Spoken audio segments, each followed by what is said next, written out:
ஆம்பூரில் அதிமுக மற்றும் கூட்டணி கட்சி வேட்பாளர்களை ஆதரித்து எடப்பாடி பழனிசாமி பரப்புரை மேற்கொண்டு வருகிறார். அந்த நேரடி காட்சிகளை பார்க்கலாம்.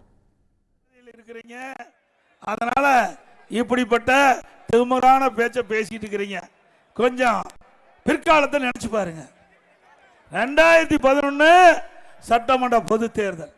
அந்த சட்டமன்ற பொது தேர்தலில் திராவிட முன்னேற்ற கழகம் எதிர்க்கட்சி அந்தஸ்தை கூட கிடைக்க முடியல.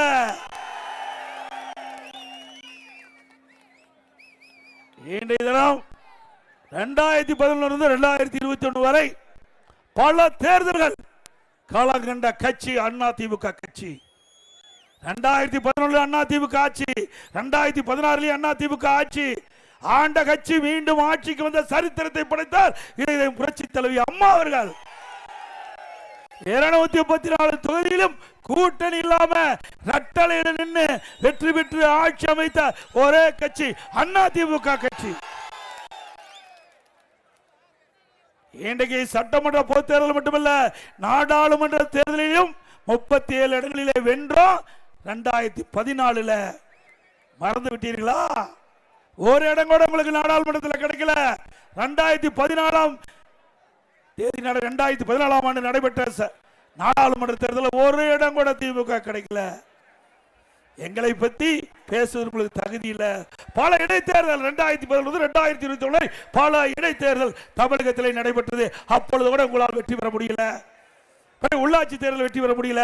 கூட்டுறவு சங்க தேர்தல் 98% தமிழகத்தில் வெற்றி பெற்று நாங்க கூட்டுறவை வலிமையாக அமைத்தோம்.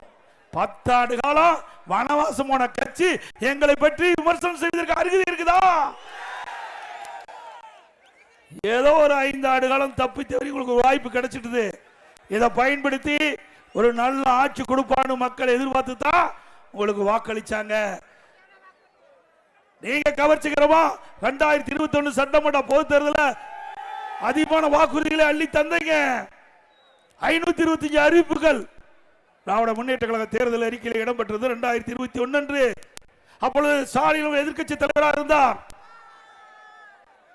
அந்த காலகட்டத்தில் மக்களை ஏமாற்றி கவர்ச்சிகரமாக பேசி நிறைவேற்ற முடியாத திட்டங்கள் எல்லாம் அறிவிக்கப்பட்டு வாக்குகளை பெற்று ஆட்சிக்கு வந்த திமுக கொடுக்கப்பட்ட வாக்குறுதி உங்களால் நிறைவேற்ற முடிஞ்சதா? விவசாயிகள் கொடுக்கப்பட்ட வாக்குறுதி நிறைவேற்றல, வீதியில் வந்து போராடுறாங்க. தூய்மை பணியாளர்கள் அவர்களுக்கு கொடுக்கப்பட்ட வாக்குறுதி நிறைவேற்றல, வீதியிலே வந்து போராடுகிறார்கள். மருத்துவர்கள் வீதியிலே வந்து போராடுகிறார்கள். செவிலியர்கள் வீதியிலே வந்து போராடுகிறார்கள். அரசு ஊழியர்கள் அவர்களுக்கு மட்டும் 8% வாக்கு இருக்குது. திராவிட முன்னேற்ற கழகம் மீண்டும் ஆட்சிக்கு வந்தா பழைய ஓய்வு திட்டத்தை நிறைவேற்றுவேன் என்று நீங்க வாக்குறுதி கொடுத்தீங்க. நிறைவேற்றினாங்களா? அரசு ஊழியருக்கு அல்வா கொடுத்துட்டாரு. அவர்களே உடனுக்குடன் செய்திகளை தெரிந்து கொள்ள சன் நியூஸ் பெல் ஐகானை கிளிக் பண்ணுங்க.